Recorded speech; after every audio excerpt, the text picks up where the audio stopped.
Hello friend, जैसा कि topic देख रहे हैं, आज का टॉपिक है वुपिंग कफ। इसको पर्टोसिस कहते हैं। ये जो बैक्टीरियल डिजीज है, it is a common common bacterial disease bacterial disease caused by caused by Bordetella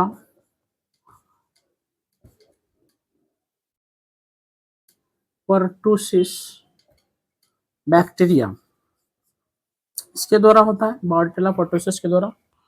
it commonly spread through, जो प्राय जो फैलता है, spread through airborne droplet. Airborne जो ड्रॉपलेट होते हैं, जो एयर में उड़ते हैं, उससे फैलते हैं। एयरबॉर्न ड्रॉपलेट ड्यू टू, इसके कारण, छींकने के कारण और खांसने, स्नीजिंग एंड कफिंग से, इसके कारण जो है ये होता है। वुफिंग कफ, पर्टुसिस भी बोलते हैं, काली खांसी भी कहते हैं। इसमें जो है कॉमन, इसमें जो सिम्टम, जो व्यक्ति को जो है कॉमन सिम्टम अगर देखा जाए, कॉमन सिम्टम में इम्पोर्टेंट है, कॉमन सिम्टम में उसको जो है मतलब कि कफिंग जो है, कफिंग फिट्स होंगे बराबर, जो खांसते रहते, कफिंग फिट्स लगातार रहते हैं, कफिंग फिट्स होते हैं। श्वास लेने में दिक्कत होती है, डिफिकल्टी इन ब्रीदिंग होगा।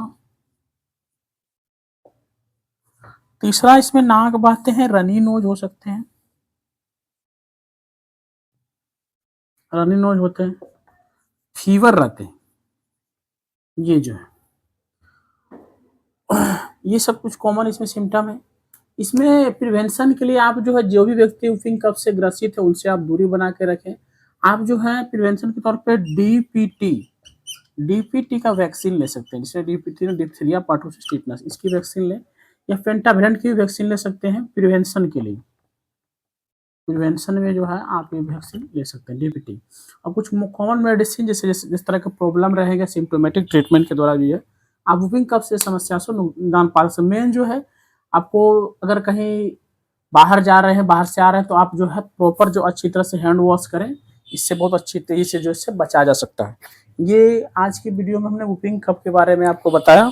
हमें ज़रूर बताएं आपको कैसा लग रहा है इस वीडियो के बारे में। नीचे कमेंट जरूर करें। कुछ और नहीं चाहते हैं तो उसके बारे में बताएं। धन्यवाद।